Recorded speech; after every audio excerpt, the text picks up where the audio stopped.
Books and RB Digital present Diary of a Dead Man on Leave by David Downing. Narrated by Paul Woodson with David DeVries. Introduction. The man I knew as Joseph Hoffman wrote this journal in my mother's house in 1938. I have appended an explanation of how it was found half a century later and brought the stories of those involved up to date as best as I can. Otherwise, I have left the journal to speak for itself, even when the temptation to explain my own feelings and behavior was almost irresistible. Walter Gersdorf, November 1989. Saturday, April 23rd. It is almost midnight.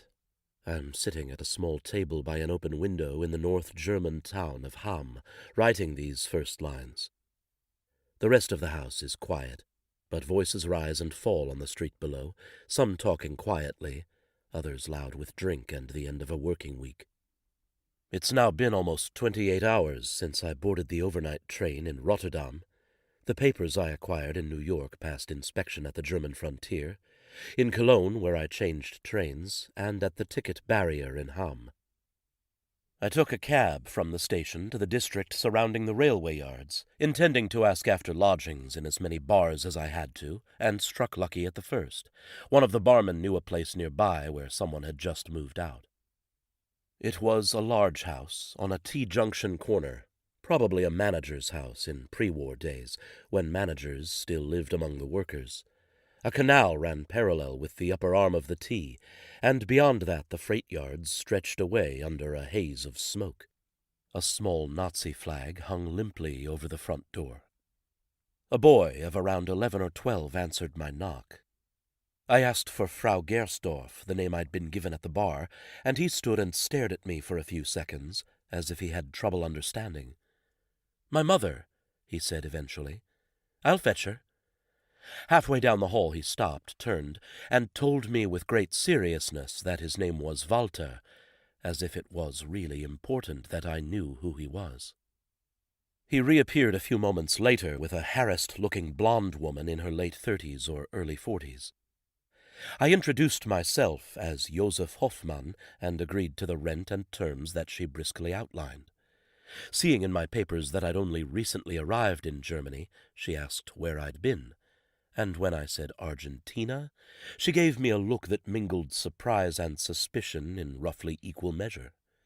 I told her it seemed like a good time to return to the fatherland. "Of course," she murmured, but her eyes said, "What an idiot." She took me up to the vacant room, a large, airy attic with a fine view of the distant hills to the south. Away to the right I could see the railway yards, where I was expecting to find work. I said it would do. Frau Gersdorf told me that the guest's bathroom was on the first floor and that supper was served at 6:30, breakfast at 7. Walter watched from the doorway, and when his mother left I got the feeling it was only her gentle push that prevented him from staying. I unpacked my suitcase, visited the bathroom, and made my way downstairs in search of the promised supper. There I met the first of 3, as I later discovered, other lodgers. This one, a thin man of average height with short black hair, sunken eyes, sucked-in cheeks, and a thick black mustache hanging over a small mouth, introduced himself as Axel Ruchai. He was wearing an immaculate Reichsbahn uniform, which, as my father would have said, suggested that he rarely went near an actual train. The small enamel swastika in his lapel matched the Völkische Beobachter in his lap. A second lodger appeared almost immediately.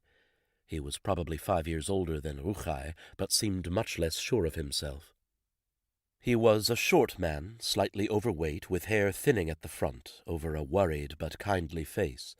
He checked his hands before shaking. To keep listening to this audiobook, I've left you a link in the description so you can do it, at no cost thanks to Audible's 30-day free trial.